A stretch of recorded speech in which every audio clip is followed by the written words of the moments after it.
un gusto estar con ustedes y compartir en esta oportunidad algunos temas relevantes con relación al reinicio de actividades en nuestra región. Como ustedes saben, a partir de la propagación del COVID-19, no solo se han generado adversos efectos sanitarios, sino también una grave afectación en la economía global. Y nuestra región no es exenta a esta crisis. Es así que vemos gravemente afectadas nuestras actividades empresariales, ya que una de las más relevantes en nuestra localidad es el sector turismo, que viene inactivo desde el 16 de marzo del presente año. Por ello, compartimos vuestro interés y preocupación por comprender un poco y analizar las medidas que adoptó y viene adoptando el gobierno para programar un reinicio sostenible de actividades que evite un rebrote o un brote mayor de la pandemia. Consideramos necesario compartir con ustedes algunos puntos relevantes y también unas ideas importantes respecto a los protocolos que el gobierno ha implementado para el reinicio de las actividades tanto en la primera y segunda fase de reactivación de la economía nacional. Y adicionalmente, un punto más relacionado a la relación laboral, ya que el empleo es también uno de los puntos más afectados con la consecuencia de esta crisis. Sin más preámbulos, dejo con ustedes a Alexandra, quien les va a informar y compartir algunas ideas relacionadas a la reactivación del sector turismo en nuestra localidad, direccionando esta exposición básicamente al rubro hoteles, restaurantes y servicios afines, dentro de los cuales incluimos las agencias de viaje. Muchas gracias, espero que puedan atender con bastante claridad las predicciones que vamos a compartir con ustedes y si tienen alguna pregunta, con gusto las responderemos al finalizar la segunda exposición. Muchas gracias. Gracias, doctor. Buenas tardes, tengan todos los presentes. Mi nombre es Alexandra Gerí. El día de hoy es un gusto para mí acompañar al doctor Willy Monzón y poder ser la socializadora del tema reactivación de empresas prestadoras de servicios turísticos. Para poder abordar este tema,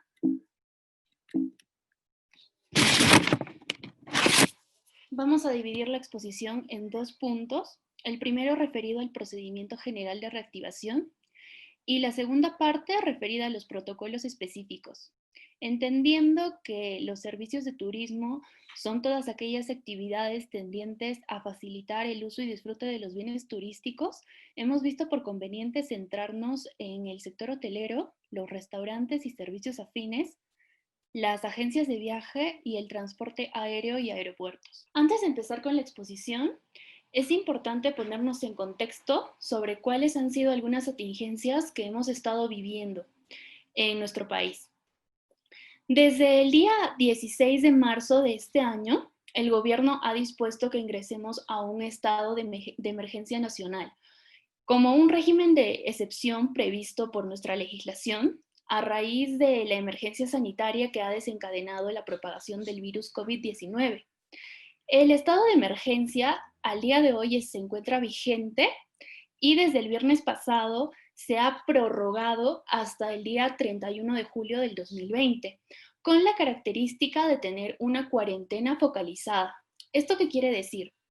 Que la medida de inmovilización social obligatoria está impuesta para todas aquellas personas con riesgo, es decir, que tengan riesgo por la edad, que sean niños o adolescentes menores a 14 años o adultos mayores a 65 años, y también focalizada a algunas regiones de nuestro país, como son Ancash, Junín, Ica, Arequipa, San Martín, Huánuco, Madre de Dios, que las vemos resaltadas en color rojo. Como veremos, el Cusco no está considerada dentro de esta cuarentena, por lo que vamos a reactivar las actividades del sector económico. En ese sentido, la reanudación que van a tener estas actividades, para que sea de forma gradual y progresiva, es que el gobierno ha implementado 4 fases de reanudación de actividades. La primera inició el 3 de mayo del año 2020, publicando una relación extensa de varias actividades que agrupan a sectores competentes de varios ministerios. En este caso, a nosotros nos interesa el ámbito de restaurantes y hoteles categorizados que quedaron habilitados para su apertura. Sin embargo, este es un hecho un poco incongruente. Como hemos visto, En realidad, la fecha de los meses de abril, mayo han sido tiempos de cuarentena general, por lo tanto, efectivamente no se ha dado esta reactivación. Desde el día 5 de junio de este año, se han adicionado nuevas actividades a través de la fase 2, donde se reaperturan los hospedajes en general y los servicios de transporte interprovincial privado para todas las actividades comprendidas en la fase 1 y 2. Las fases 3 y 4 aún no se encuentran activas, sin embargo, serán implementadas al transcurso de este año. Iniciamos con el primer tema, que es el procedimiento general de reactivación. Si bien esta exposición se está centrando en las empresas que prestan servicios turísticos, es importante mencionar que este procedimiento se da para empresas en general que tengan giros de actividades comprendidas entre las fases 1 y 2. Este procedimiento tiene 3 pasos que son previos al reinicio de actividades de la empresa. Los 3 pasos giran en torno a la elaboración y registro de un plan de vigilancia que debe implementar la empresa para combatir el riesgo de COVID-19. A lo largo de esta primera parte, profundizaremos en el estudio y análisis de los lineamientos que da el Ministerio de Salud a través de la Resolución Ministerial 239, que la dejo como referencia en la pantalla. El primer paso consiste en elaborar el plan para la vigilancia, prevención y control del COVID-19. Este plan debe ser elaborado por la propia empresa previo al reinicio de sus labores, con la finalidad de proteger la salud de los trabajadores. Tiene una característica muy importante que es de ser de aprobación automática. Hasta el mes de mayo, estos planes debían pasar por una evaluación previa por el Ministerio de Salud para su aprobación y autorización. Sin embargo, desde el mes de junio, esto ha cambiado a la modalidad de aprobación automática a través del Decreto Supremo 101, que está en la referencia. Esto también aplica a todas aquellas empresas que hayan solicitado al Ministerio la aprobación del plan, que no hayan obtenido respuesta, hoy en día pueden acogerse también a esta aprobación automática. Lo que vamos a hacer en buena cuenta ahora es compartirles cuáles son estos lineamientos y qué debe contener el plan que ustedes vayan a elaborar para la empresa. En el contenido esencial están los datos generales de la empresa, el número de trabajadores, el riesgo de exposición de los trabajadores, que lo voy a desarrollar en la diapositiva siguiente, y el desarrollo de todas las actividades que aseguran el cumplimiento de los lineamientos establecidos por el MINSA. Estos lineamientos son 7. Es importante destacarlos porque son exactamente todos los ítems que deben figurar en el plan que ustedes puedan elaborar para su empresa. El primer lineamiento se refiere a la limpieza y desinfección de los centros de trabajo. Esto abarca tanto a los ambientes como al mobiliario, las herramientas que se utilizan, el equipo y sobre todo la capacitación al personal de limpieza de la empresa. El segundo lineamiento es evaluar la condición de salud del trabajador antes de su reincorporación al trabajo. Para esto se emplea una ficha sintomatológica de carácter declarativo, donde el trabajador expone cuáles han sido los síntomas que ha podido o no presentar durante los 14 días anteriores a su retorno al trabajo. Esta ficha la veremos también en una diapositiva posterior. Asimismo, es importante en este punto considerar de que la toma de temperatura debe realizarse obligatoriamente a cada trabajador al momento de ingresar y dejar el centro de trabajo y debe quedar registrada. El tercer lineamiento se refiere al lavado y desinfección de manos obligatoria. Y aquí se deben verificar las condiciones, la capacidad, la cantidad de los puntos de limpieza que existen en la empresa, así como establecer un control de los trabajadores para que obligatoriamente cumplan con este paso antes de iniciar sus actividades. El lineamiento cuarto Se refiere a la sensibilización sobre la importancia de la prevención del contagio en el centro de trabajo. Esto se logra a través de actividades de capacitación, cárteles informativos y, sobre todo, implementar un sistema remoto para que cualquier reunión que implique la presencia de todos los trabajadores de la empresa sea por medio virtual. El sexto o el quinto es las medidas preventivas de aplicación colectiva. Esto se puede hacer cumpliendo con el distanciamiento social y, bueno, implementando el sistema remoto que dijimos. Las medidas de protección personal implican la disponibilidad del equipo de protección personal hacia los trabajadores. Y el séptimo lineamiento es la vigilancia de la salud del trabajador, que influye mucho en el tema del registro de la toma de temperatura, puesto que cualquier trabajador que presente una temperatura mayor a 38 grados centígrados debe recibir un examen médico sintomatológico para poder identificar o descartar un caso sospechoso. En ese sentido, acá les dejamos en pantalla cuál es la ficha de sintomatología que maneja el Ministerio de Salud para el regreso al trabajo.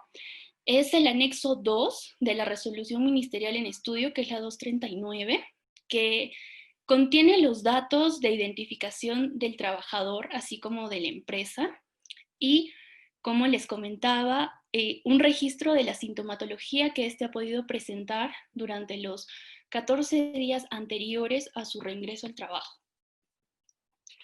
También es muy importante analizar la clasificación de riesgo de exposición del trabajador, puesto de que el Ministerio de Salud ha clasificado a trabajadores de riesgo bajo, medio, alto y muy alto. Hemos organizado toda esa información en este cuadro y se explica de la siguiente manera. Un trabajador que tiene contacto ocupacional mínimo, es decir, trabajadores de limpieza no hospitalarios o administrativos, es de un riesgo bajo. Un trabajador con contacto frecuente con casos sospechosos, como recepcionistas, trabajadores de aeropuertos, tiene un riesgo medio. Un trabajador que tiene contacto frecuente tanto con casos sospechosos como confirmados, como trabajadores de centros de salud y ambulancias, tienen un riesgo alto. Y obviamente el trabajador que tiene un contacto frecuente con casos confirmados, como los trabajadores de salud del área de COVID o quienes realicen toma de muestras, tienen un riesgo muy alto. Por lo general, en las empresas que prestan servicios turísticos, hemos identificado trabajadores de riesgo bajo y riesgo medio.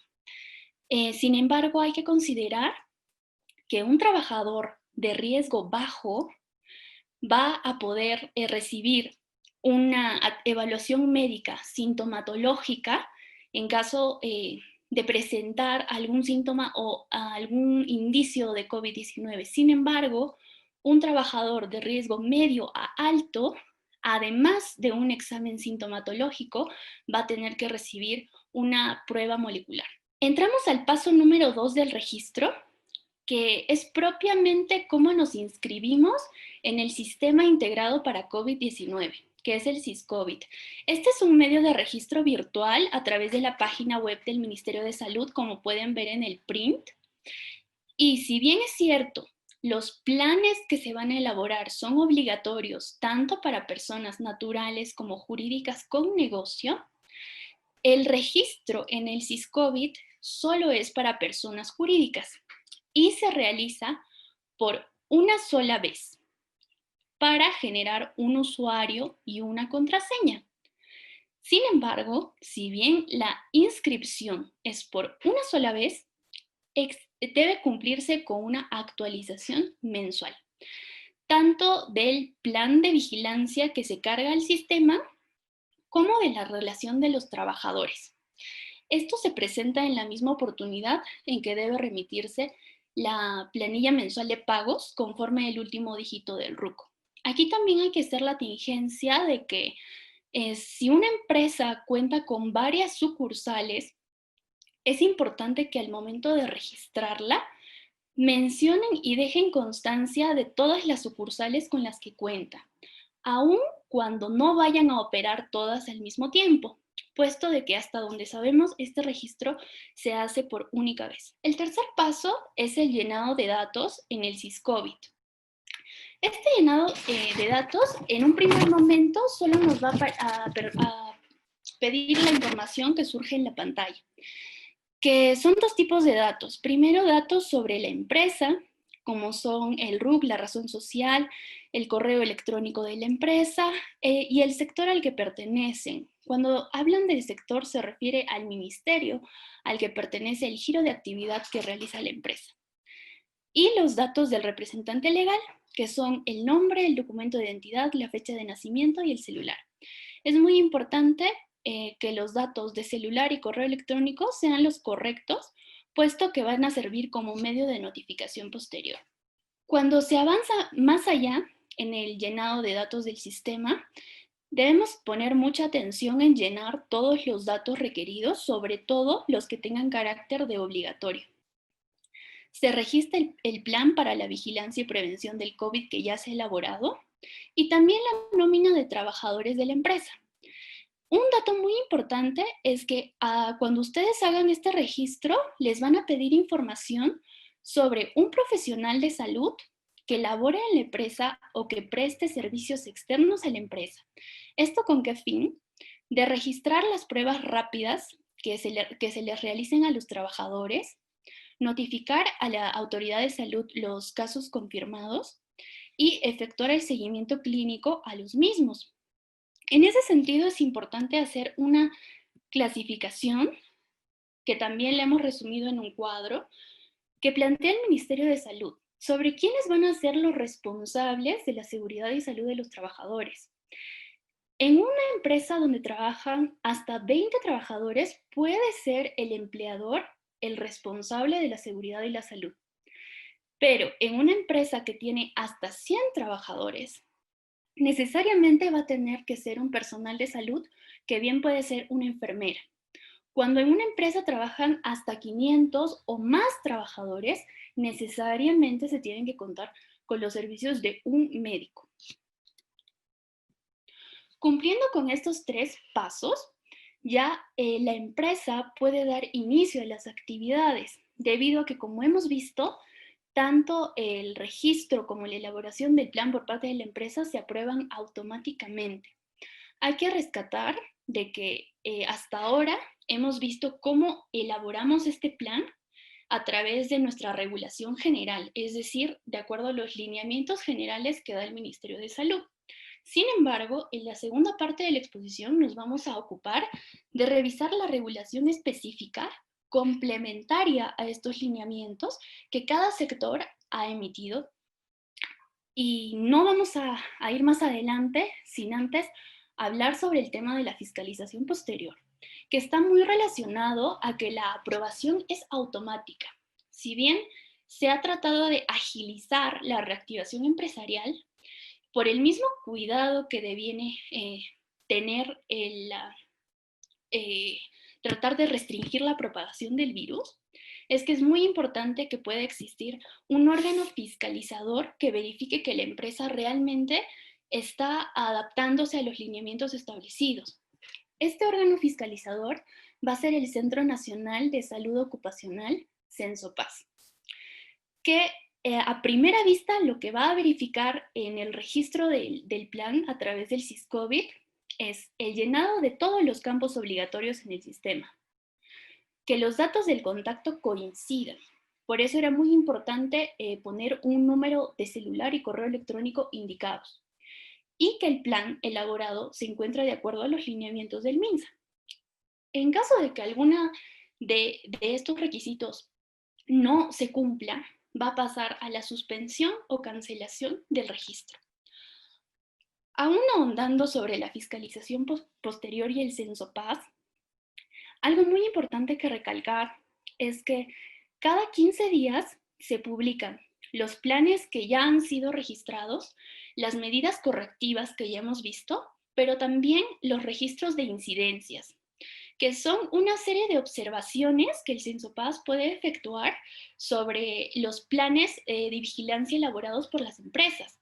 Todos estos registros de incidencias van a ser comunicados inmediatamente a los órganos fiscalizadores que directamente van a evaluar tanto el plan como a las empresas, que en este caso serían SUNAFIL, SUSalud y gobiernos regionales. En caso se confirmen las inconsistencias detectadas, esto puede dar inicio a un procedimiento administrativo sancionador, que tiene como consecuencia sanciones administrativas. Aquí hemos considerado dos, por poner el ejemplo. Ambas son de competencia de SUNAFIL. Una es por no cumplir con realizar la vigilancia de la salud de sus trabajadores, y otra sería por la falta de limpieza del centro de trabajo que implique riesgos para la integridad física y salud de los trabajadores, con las multas pecuniarias que figuran en pantalla. También cabe recalcar de que pueden tener consecuencias penales por delitos contra la salud, que van a ser materia de una exposición posterior en otro webinar que organicemos. Ingresamos a la segunda parte y a primera vista tenemos dos protocolos, uno sobre establecimientos de hospedaje y otro sobre restaurantes.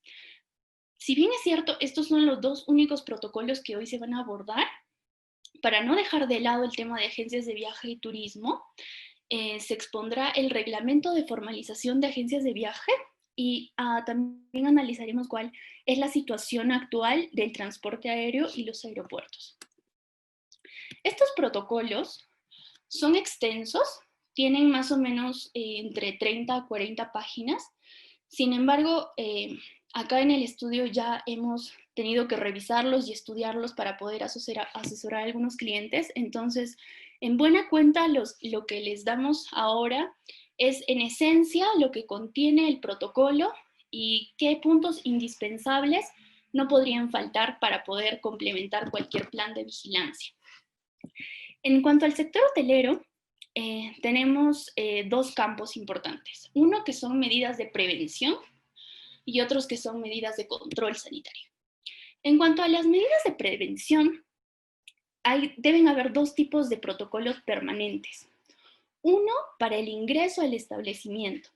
Esto quiere decir, se debe verificar las condiciones en que todo el personal de trabajo va a ingresar al establecimiento de hospedaje, porque este protocolo recalca de que deben haber ambientes separados para el cambio de ropa y para el uso del equipamiento personal.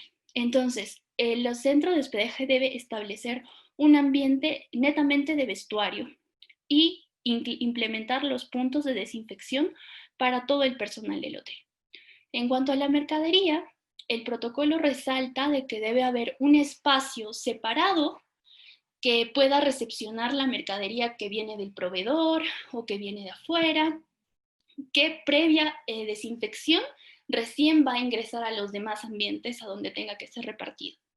Y en cuanto a los huéspedes, implementar un protocolo de recibimiento, es decir, que apenas llegue el huésped, ver a qué punto de desinfección se tiene que dirigir, con qué personas debe de tener contacto, para restringir en la mayor medida de lo posible el contacto directo, incluso al momento en que se registra en el establecimiento de hospedaje.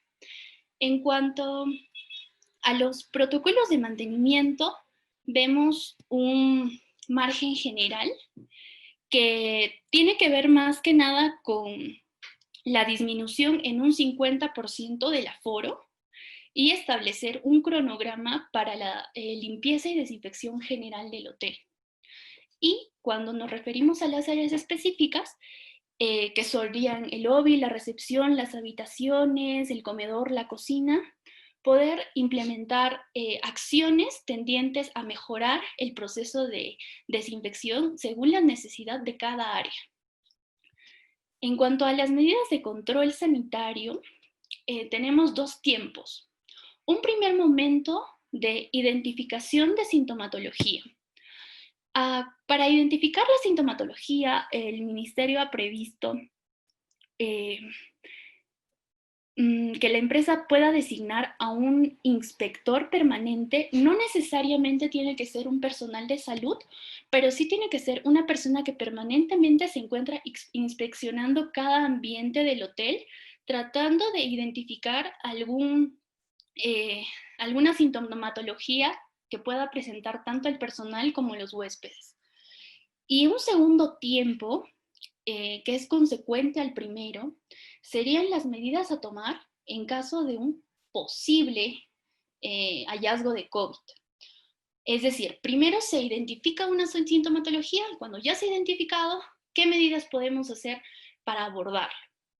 En este caso, el Ministerio de Salud prevé una ficha epidemiológica y en caso de llenar y de tener la evaluación médica correspondiente, se deriva a una prueba serológica o molecular, se le hace el seguimiento clínico y en caso resultara un caso confirmado, se determina el aislamiento, tanto de la persona que tiene el caso confirmado como de todas aquellas con las que se ha podido verificar el contacto los 14 días anteriores.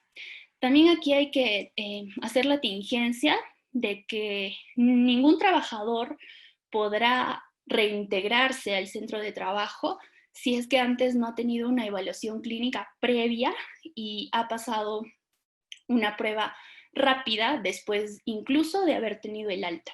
En cuanto a los restaurantes y servicios afines, hemos destacado 3 puntos. El primero referido a la infraestructura y distribución.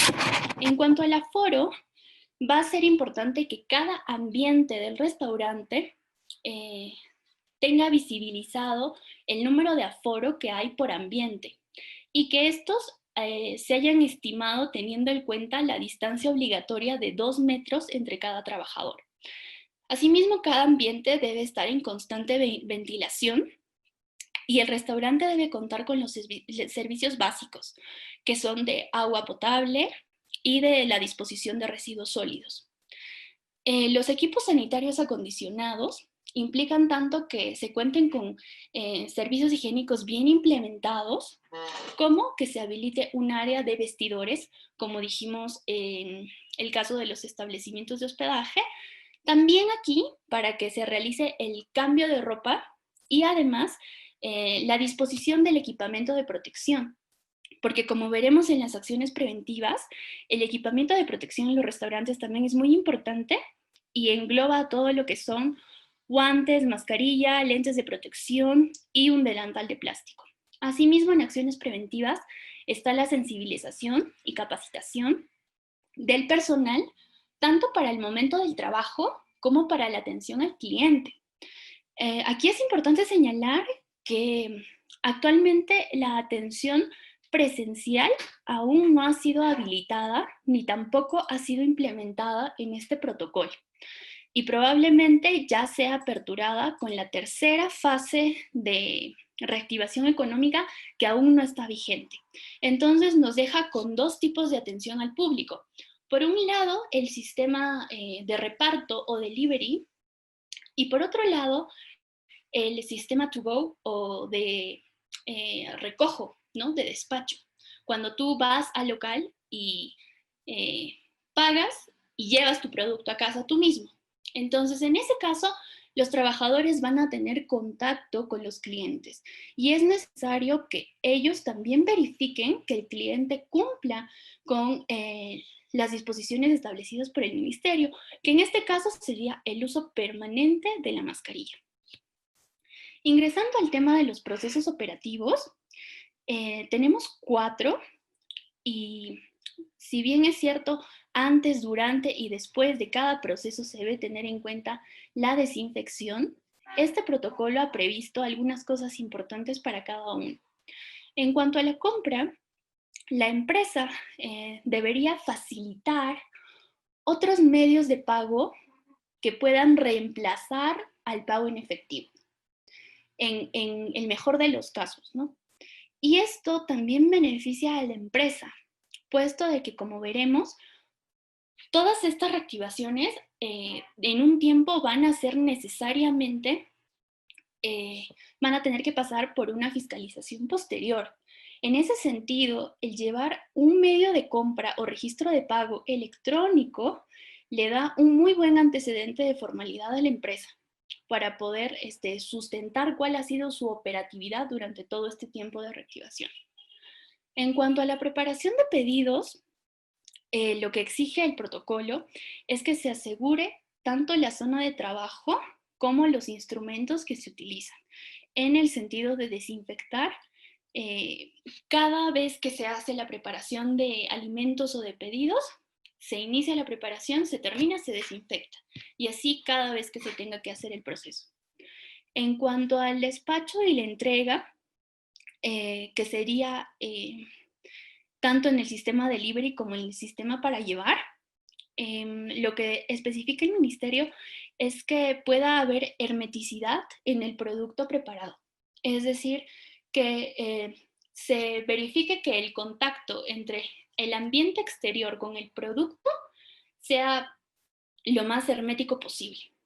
Y en cuanto al reparto, que sería ya el sistema delivery, es importante que el vehículo de desplazamiento se encuentre desinfectado cada vez que se usa, y asimismo que la persona encargada de efectuar el delivery tenga un spray desinfectante en todo el tiempo para poder desinfectar el producto, y en caso se pague en efectivo o se reciba tarjeta en el momento, pueda ser desinfectado de acuerdo a las mediciones que establece para el preparado de la solución desinfectante el Ministerio de Salud. En cuanto al tema de las agencias de viaje, que bueno, en todos los protocolos hemos dejado también la referencia. En este caso es en un decreto supremo, porque si bien no existe un protocolo para agencias de viaje, lo que ha salido en mayo de este año ha sido un intento de buscar la formalización de todas las agencias de viaje que operen en el Perú, a través de la inscripción en el Directorio Nacional de Prestadores de Servicios Turísticos Calificados. Esto con la intención de verificar que todas las agencias que se encuentren trabajando actualmente puedan cumplir con brindar un buen servicio al usuario, y que sobre todo salgan de la informalidad. Yo sé que muchos de nosotros hemos visto propiamente aquí en Cusco, en el centro histórico de la ciudad, muchas agencias que estaban acopladas a otros negocios anexos que nada tenían que ver, como un sector donde vendían artesanías o tal vez tiendas de abarrotes, y en medio de todo eso estaba acoplada una agencia que en realidad no tiene ni dirección ni medio de individualización. Entonces, esto es muy importante para poder garantizar al usuario de todos los servicios turísticos que va a poder tener conexión y relación directa con la agencia. Es así de que este reglamento nos da tres tipos de condiciones mínimas que debería cumplir para su inscripción. La primera está relacionada a la infraestructura, que nos dice que el local debe estar destinado de manera exclusiva al servicio de agencias de viaje y que debe estar independizado de los negocios colindantes. En cuanto al equipamiento, que debe contar con todo un equipo de cómputo, conexión a internet y correo electrónico, y además debe manejar un canal digital que sea propio de la agencia, donde promocione y comercialice todos sus servicios. En cuanto a las condiciones mínimas del personal calificado, es que la agencia debe acreditar la experiencia mínima de 1 año de sus trabajadores en la actividad turística y que ellos hayan recibido un curso de técnicas de atención al cliente. Asimismo, acreditar la formación académica superior o técnica de sus trabajadores en materia de turismo, a través de un grado o título emitidos por las entidades privadas públicas según corresponda. Ahora toca verificar cuál sería el procedimiento de inscripción a este directorio nacional. El procedimiento es muy sencillo, y aquí quiero hacer un paréntesis porque este procedimiento de registro en el directorio no tiene que ver con la inscripción en el SISCOBIT. Es un procedimiento adicional y aparte específico para las agencias de viaje. El procedimiento es el siguiente. La agencia de viaje inicia actividades. Desde el inicio de actividades tiene 30 días para presentar una declaración jurada que exprese que cumple con todas las condiciones y requisitos mínimos que hemos mencionado anteriormente.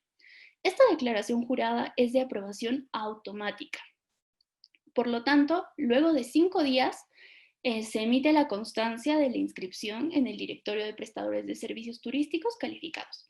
Cabe recalcar que como este es también un procedimiento de aprobación automática, está sometido a una posterior fiscalización. Finalmente llegamos a abordar lo que es el transporte aéreo y aeropuertos. Queda claro, porque tal vez en este mes se han oído o se han avisorado algunas noticias de que a partir del 1 de julio ya se iba a implementar todo lo que es el funcionamiento de líneas aéreas y aeropuertos, pero no es así. Los vuelos nacionales estarán aperturados cuando se active la fase 3 y los internacionales cuando se active la fase 4. Siempre y cuando estos vuelos no tengan como destinos o paradas a los departamentos que aún se encuentren bajo el régimen de cuarentena, con inmovilización obligatoria. En ese sentido, aún no tenemos transporte aéreo, sin embargo, ya se avisora su reapertura. A diferencia del transporte terrestre, que como lo habíamos visto desde la fase 2, ya está activado en la modalidad privada interprovincial para todas las actividades activadas en la fase 1 y 2. Como vemos, este va a ser un trabajo muy importante que va a reactivar todo lo que es el turismo en nuestro país. Sin embargo, es una decisión también bastante coherente que no hayan permitido el funcionamiento de las líneas aéreas ni de los aeropuertos hasta que no se emita un protocolo de seguridad, porque evidentemente va a tener que regular dos aspectos. Uno para las líneas aéreas y el mecanismo de los vuelos aéreos, y otro muy diferente que tengan que seguir los aeropuertos, como las entidades prestadoras del servicio, que en realidad son las que reciben y aglomeran a todas las líneas aéreas a disposición. Esta es una reactivación que va a ser muy importante para el turismo en nuestro país. Sin embargo, como les digo, es muy importante que esperemos a que se emita el respectivo protocolo para que pueda seguir contenida esta situación. Bueno, entre las conclusiones podemos llegar a 3.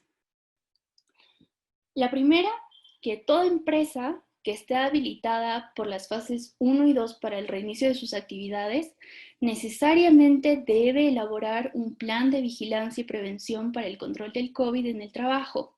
Este plan es de aprobación automática, pero siempre será sometido a una fiscalización posterior. El órgano competente para realizar esta fiscalización es el Censo-Paz, quien, de haber detectado alguna inconsistencia en el fondo, deberá derivar a las instituciones fiscalizadoras correspondientes para el inicio de un procedimiento administrativo sancionador.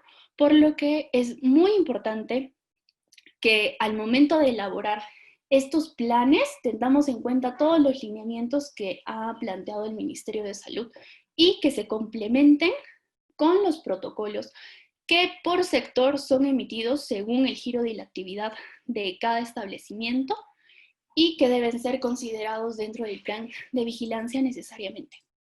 Estos alcances son muy importantes porque, como habremos visto durante todos estos meses, se han emitido un gran cúmulo de normativas que, si bien demuestran un intento por tratar de reactivar toda la actividad económica, muchas veces son un enredado de muchas cosas que es muy difícil de tratar de sacar el extracto, y justamente a razón de eso es que nosotros queremos compartir con ustedes todas estas sesiones que se irán realizando a lo largo de estos meses para poder dar pequeñas pastillas de lo que en síntesis es importante recepcionar para poder activar la empresa, sobre todo la empresa cusqueña, que es en realidad al público al que estamos dirigiendo la exposición el día de hoy.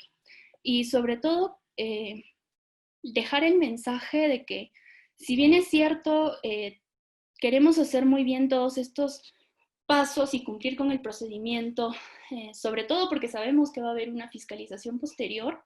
Fuera de ese tema, tomar mucha conciencia sobre el tema que acontece en nuestra realidad y que requiere del cuidado y la colaboración de todos para poder salir adelante y reactivar a nuestro país.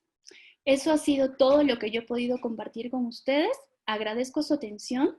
Estaremos leyendo sus preguntas por el chat para responderlas al final. Y sin más que agregar, los dejo con el doctor Willy Monzón. Muchas gracias. Gracias, Alexandra. Bueno, como hemos podido ya escuchar, es evidente que el Estado está intentando reactivar la economía en la mayoría de sectores con la finalidad de que se puedan mejorar la situación económica de la región y en las distintas localidades de nuestro país. Si bien se van a reactivar las actividades económicas, eso implicaría la posibilidad de que muchas personas realicen trabajo. Sin embargo, esta realidad no es tan cierta, ya que a la fecha, con las medidas que ha impuesto el gobierno a partir del estado de emergencia, es poco probable que una reactivación total, por lo menos en la región, con actividades relacionadas al sector turismo, se dé en los meses que restan del año 2020.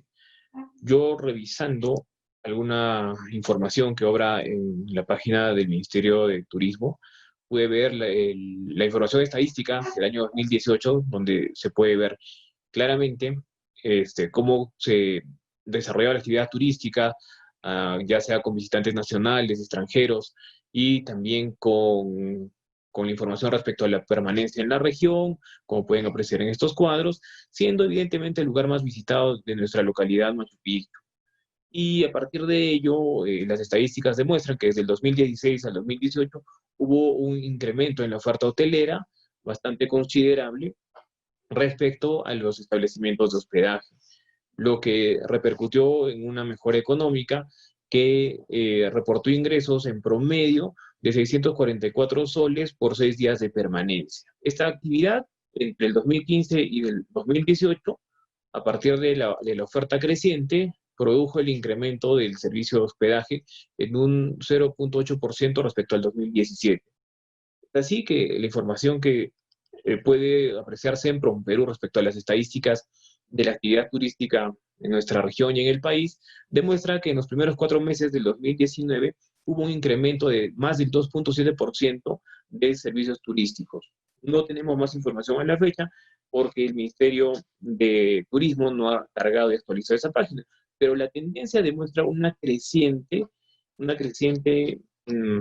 necesidad de incrementar el servicio turístico por un incremento de la oferta. Ahora, como todos sabemos, a partir del 11 de marzo, que se declara la pandemia a nivel mundial, el Estado declara la emergencia sanitaria para preservar el estado de salud de la ciudadanía. Pero esta norma no solo comprendía tomar medidas sanitarias, como era el sentido de la emergencia que se estaba generando por la pandemia, sino adicionalmente unas medidas restrictivas que determinaron la declaración de estado de emergencia, primero por 15 días y posteriormente se fue prorrogando este plazo que a la fecha está vigente hasta el 7 de septiembre del presente año. Durante todo este tiempo, la economía se ha frenado, no es que se haya incluso estancado periódicamente y solo por una actividad, sino en todas las actividades relacionadas al quehacer del país, del mundo y principalmente de nuestra región, que se ve gravemente afectada porque una de sus actividades principales es el turismo. Durante los meses de marzo, abril y junio se han emitido numerosas disposiciones legales. Las más relevantes relacionadas a la realidad laboral son básicamente las que ustedes pueden ver en este cuadro, partiendo del decreto de urgencia 026, donde ya se establecían medidas excepcionales para prever un control y disminuir la propagación del COVID-19, y posteriormente distintos dispositivos legales que regulaban, entre otras alternativas laborales, la posibilidad de realizar el trabajo remoto. De estas normas, las más importantes son el Decreto de Urgencia 038-2020 y su reglamento, que es el Decreto Supremo 011-2020. Sin embargo, algo importante a resaltar es que la emergencia sanitaria comienza el 11 de marzo y el estado de emergencia en régimen de excepción, es decir, la cuarentena, con toque de queda, el 16 de marzo del presente año. Pero las normas que van a regular un poco la figura de la suspensión perfecta de labores a partir de la pandemia recién se dan un mes de que con posterioridad a que se dispuso el estado de emergencia. Por tanto, antes del 15 de abril, que es la fecha en que entra en vigencia el decreto de urgencia 038-2020, muchas empresas ya no ejecutaron actividades ni prestaron servicios, particularmente en nuestra región, porque no había ningún turista que requiera los servicios de hospedaje, de restaurantes, de agencias de viajes o transporte para poder desplazarse a los distintos centros arqueológicos y culturales de la región. A partir de esta realidad, particularmente yo considero que sí se podía aplicar la suspensión perfecta de labores que estaba regulada en la legislación laboral vigente a la fecha, ya que la suspensión perfecta de labores es una medida excepcional que se aplica con la finalidad de no extinguir el vínculo laboral, sino dejarlo en suspenso, en el cual el trabajador no presta servicios y el empleador no paga remuneraciones, con la finalidad de mantener la continuidad de la unidad de empleo y evitar que más adelante se paralice, ¿no?, la actividad comercial o se produzcan despidos ante la inactividad económica. Sin embargo, el pronunciamiento inicial de las autoridades de trabajo fue que no se podía aplicar la figura de la suspensión perfecta de labores en estado de emergencia, lo cual resultó incongruente porque al siguiente mes sí, ellos mismos generaron un régimen de excepción para la suspensión perfecta de labores, en el cual se un poco incrementaron algunos requisitos para la procedencia de esta medida y se dispuso la creación de una plataforma virtual para el registro de las solicitudes de suspensión perfecta de labores. Sin embargo, desde el 16 de marzo, ya los empleadores que no realizaban actividades podían optar por diversas medidas, como por ejemplo, disponer la realización de trabajo remoto por acuerdo de partes o por disposición unilateral del empleador, y lo que implicaba que la remuneración podía verse reducida respecto al pago de condiciones de trabajo como movilidad y refrigerio. También podían modificar la forma de prestación de los servicios, observando la ley del teletrabajo y su reglamento. En ese caso, obligatoriamente tenían que hacerlo por acuerdo de partes, no podía ser una imposición unilateral del trabajador, y la remuneración podía estar supeditada a la jornada y al tiempo establecido para el teletrabajo. También podían otorgar las vacaciones que ya habían adquirido como derecho los trabajadores. Esta medida podía darse por acuerdo de partes, pero si no se llegaba a un punto medio, el empleador podía imponerla y generaba el pago de la remuneración vacacional.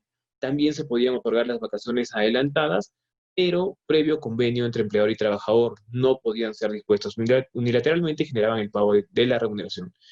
Bien podían celebrar convenios para otorgar licencias sin goce de remuneraciones, lo que era un acuerdo bilateral, no podía ser una imposición del empleador y no se suspende el contrato de trabajo de manera perfecta. En realidad, porque no está muy relacionada a la suspensión perfecta de labores, aunque es una figura muy similar.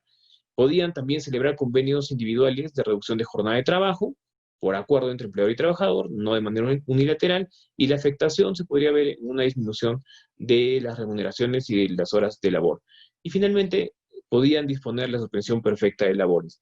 En este caso, todas estas medidas ya se podían aplicar con la legislación anterior al decreto de urgencia 038. Sin embargo, la posición del Ministerio de Trabajo inicialmente era no aceptar la aplicación de esta medida excepcional, entiendo, con el objeto de permitir que durante la segunda quincena de marzo y el mes de abril, los trabajadores perciban algún ingreso para poder mitigar los graves efectos que estaba generando la crisis ya inicialmente. Sin embargo, a partir del 16 de abril, como pueden apreciar en este cuadro, se crea un régimen de suspensión perfecta excepcional, la cual requería para conocimiento de la autoridad de trabajo que se comunique la decisión adoptada por la empresa a través de la información de datos que se cargaban en una plataforma virtual del Ministerio de Trabajo y Promoción del Empleo. Inicialmente, con el decreto de urgencia 038-2020, no se exigía adoptar medidas previas. Recién, luego de casi 7 días, sale el decreto supremo 011 que regula el decreto de urgencia 038 y básicamente la suspensión perfecta de labores en excepción, y establece algunas limitaciones y mayores requisitos para la procedencia de esta medida, que ya no eran optativas, sino casi todas obligadas a llegar a través de convenios con el trabajador. Pese a ello, entre el 16 de abril al 15, del 16 de marzo al 15 de abril, se solicitaron suspensiones perfectas aplicando la legislación laboral vigente en el Decreto Supremo 00397-TR. Por ejemplo, ustedes pueden observar acá unos correos electrónicos que corresponden a la mesa de partes del Ministerio de Trabajo, que era la plataforma o la dirección inicial en la cual se ingresaron todas las solicitudes de suspensión perfecta de labores antes de que se cree la plataforma virtual. Y incluso la mesa de partes del Ministerio de Trabajo aceptó recepcionar estas solicitudes de suspensión perfecta y comunicarlas a la Dirección General de Trabajo para efectos de su resolución. Sin embargo, todos estos procedimientos aparentemente habrían quedado sin efecto con la vigencia del decreto de urgencia 038, que requería que incluso las personas que habían adoptado la suspensión perfecta de labores antes del 16 de abril tengan que adecuar sus pedidos e ingresar toda la información que se requería a través de la plataforma virtual del Ministerio de Trabajo. Por tanto, a partir del decreto de urgencia 038-2020, procedía a aplicar la suspensión perfecta de labores, y a la fecha también procede, cuando se imposibilitaba la aplicación del trabajo remoto por la naturaleza de las actividades en una empresa, cuando no era posible otorgar o aplicar licencia con goce de remuneraciones compensables, básicamente en tres supuestos. Cuando la jornada cuenta con distintos turnos y posiblemente las 24 horas estén cubiertas y no exista un espacio donde se pueda compensar el pago realizado durante el estado de emergencia. Cuando el riesgo de la actividad por la extensión de la jornada resulta peligroso para el trabajador y cuando el horario está sujeto a restricciones. Y finalmente, por el nivel de afectación económica de la empresa. Estos tres supuestos se podían presentar en nuestra región con bastante frecuencia, ya que la actividad turística se estancó y se paralizó.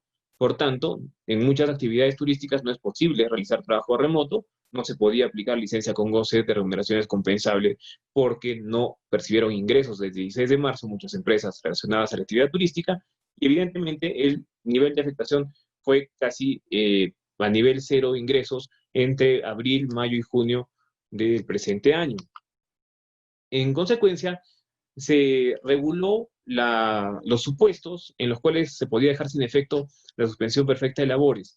Y básicamente, con el decreto de urgencia y su reglamento, se establecieron dos supuestos. Cuando se comprobaba que la información consignada por el empleador en la comunicación a que hacía referencia el numeral 3.2, es decir, la declaración que se cargaba en la plataforma virtual, no guardaba correspondencia con los hechos que verificaba la inspección de trabajo. Y el otro supuesto, cuando se comprobaba que con la aplicación de la medida, suspensión perfecta de labores, se afectaba la libertad sindical o cualquier otro derecho fundamental. Estos dos supuestos eran o son los únicos que la ley inicialmente regula para dejar sin efecto la suspensión perfecta de labores. ¿Cuál es el efecto? Si se comprueba que la información consignada no guarda relación con los hechos declarados o existe afectación a la libertad sindical o derechos fundamentales, la autoridad administrativa de trabajo podría dejar sin efecto la suspensión perfecta de labores y adicionalmente ordenar que el empleador pague las remuneraciones por el tiempo de suspensión transcurrido y cuando corresponda ordenar la restitución o la reanudación de actividades por el tiempo de labores ya, o sea, se reactiva la actividad y volverían a iniciar sus labores los trabajadores. Y todo el periodo que se suspendió la relación laboral volvería a ser computado para efectos legales de tiempo de servicios.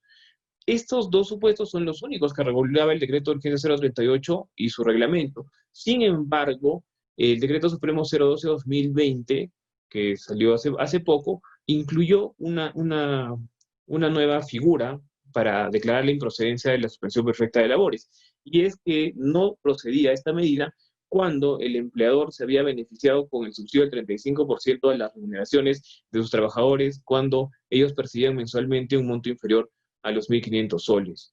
En consecuencia, si uno de los empleadores estaba inmerso en alguno de estos supuestos y aplicaba la medida de suspensión perfecta de labores, la posible respuesta del Ministerio de Trabajo era declarar improcedente la medida con los efectos que acabo de referir.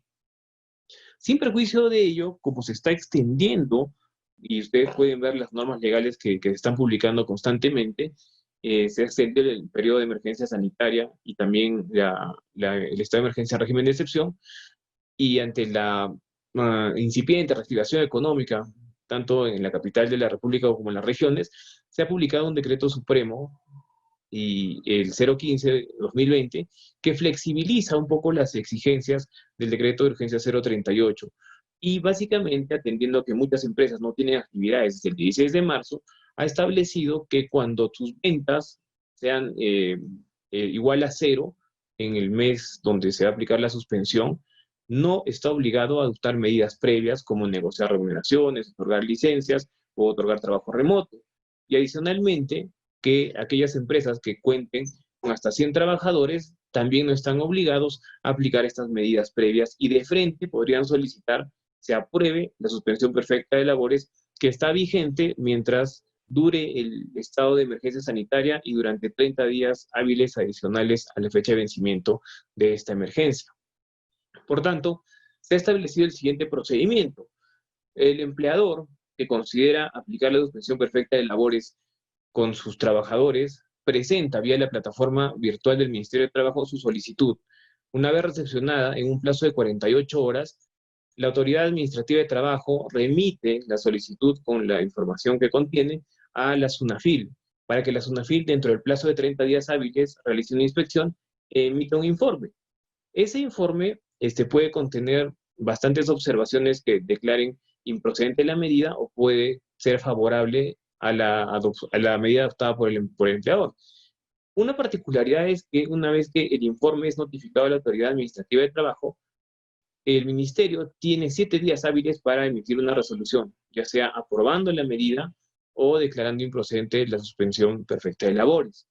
Si la medida es declarada improcedente, el empleador tiene 3 días hábiles para impugnarla en la vía administrativa, alegando, si es posible, nuevos hechos, ante lo cual presentará una reconsideración, y si no existen nuevos hechos o medio probatorio adicional que no sea actuado durante la inspección, podrá impugnar vía apelación. Un tema importante a tener en cuenta es que la norma ha establecido que una vez emitido el informe que acredita la última actuación inspectiva por parte de SUNAFIL y transcurridos los 7 días hábiles sin que la autoridad de trabajo emita pronunciamiento, opera el silencio administrativo positivo. Sin embargo, hay que ser muy cuidadosos al respecto porque no solo serían 7 días hábiles, porque las mismas normas, el decreto de urgencia 038 y su reglamento, se deben interpretar de manera concordante con el artículo 199.1 del TUO, de la Ley de Procedimiento Administrativo General, ya que esa norma adiciona al plazo que se establezca para otorgar el silencio administrativo positivo el término de 5 días hábiles más en los cuales se debería tomar las medidas necesarias por la administración para emitirla y notificar la resolución respectiva. En consecuencia, si desde la fecha de presentación de la solicitud han transcurrido más de 40 días hábiles, nosotros consideramos si un empleador es notificado con la improcedencia de la medida, en la apelación podría alegar válidamente que a su favor ha operado el silencio administrativo positivo y cuestionar esta decisión en la vía administrativa a efectos de que se revoque y se apruebe la medida. Caso contrario, si en segunda instancia no se modifica esa decisión y se confirma la improcedencia de la suspensión perfecta de labores, queda habilitado el empleador para iniciar acciones legales ante el Poder Judicial para impugnar judicialmente la resolución que le está causando perjuicio. También hace poco se ha publicado el decreto de urgencia 072-2020, que es una norma que también busca beneficiar a los trabajadores que se van a afectar con la suspensión perfecta de labores. Es así que un empleador que cuente con hasta 100 trabajadores no, que perciban una remuneración de hasta 2.400 soles, puede incluirlos en la suspensión perfecta de labores y estos se beneficiarían con un pago de hasta 760 soles por cada mes que dure la suspensión perfecta de labores por un tope máximo de 3 meses.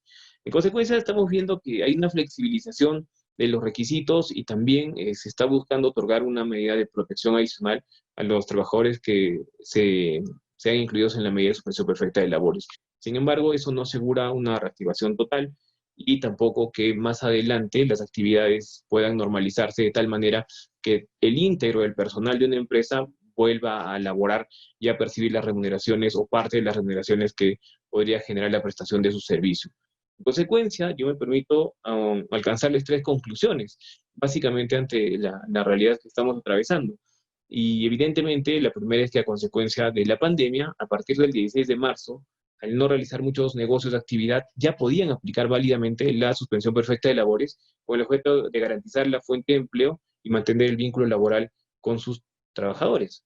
Sin embargo, las posiciones variantes del Ministerio de Trabajo han establecido que entre el 16 de marzo al 15 de abril no se aplica esta medida y únicamente se permita vía la plataforma virtual del Ministerio iniciar con la vigencia del decreto de urgencia 038 los periodos de suspensión perfecta de labores, cuando la realidad estaba demostrando claramente que desde el 16 de marzo hay una grave afectación económica que no permitía que muchos negocios puedan continuar con la cadena de pagos de sus obligaciones, entre ellas las remuneraciones de sus trabajadores.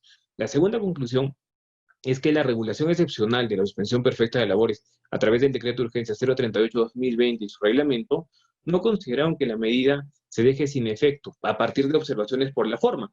Les comento esto porque hemos recibido bastantes resoluciones de la autoridad de trabajo en las cuales no están observando la adopción de la suspensión perfecta de labores porque no se configuran los hechos que se declararon o porque se afectaron derechos a la libertad sindical o derechos fundamentales adicionales, sino por formalidades como, por ejemplo, que el empleador no señaló un correo electrónico para la notificación, que presentó su solicitud en la plataforma después de 24 horas de comunicar la decisión a los trabajadores, o que extendió la suspensión perfecta por el periodo mayor al 9 de julio, que era la fecha inicial del estado de emergencia sanitaria con la prórroga de los 30 días.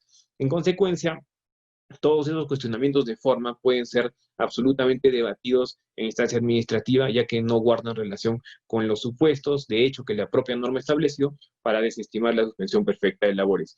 Y finalmente, pese a que se están adoptando todas estas medidas, como la reactivación económica y la posibilidad de adoptar ahora con alguna flexibilidad de suspensión perfecta de labores, ante la afectación económica del sector turismo, particularmente en nuestra región, durante los siguientes meses del presente año, incluso aplicando la suspensión perfecta de labores. No es altamente probable garantizar la continuidad de muchas de las empresas en la región, particularmente realizando actividades en el rubro turismo, lo que podría llevar a la adopción de otras medidas como los posibles ceses colectivos que se podrían ejecutar en los meses que restan del año. Le agradezco a ustedes por su participación. Esto es lo que yo básicamente quería compartir con ustedes de manera breve respecto a la suspensión perfecta de labores y quedamos a vuestra disposición en caso ustedes tengan alguna pregunta respecto a los temas que hemos abordado con Alexandra. Muchas gracias. Bueno, una vez más agradecemos su participación. Esperamos haber podido colaborar con ustedes con estas precisiones que les pueden ayudar para reactivar sus actividades empresariales y adoptar la medida de suspensión perfecta de labores en adelante hasta que las disposiciones legales lo permitan. Y nuevamente nos ponemos a vuestra disposición en caso tengan alguna consulta adicional, la cual podrían realizar los correos electrónicos que estaban en nuestro flyer. Muchas gracias por acompañarnos el día de hoy.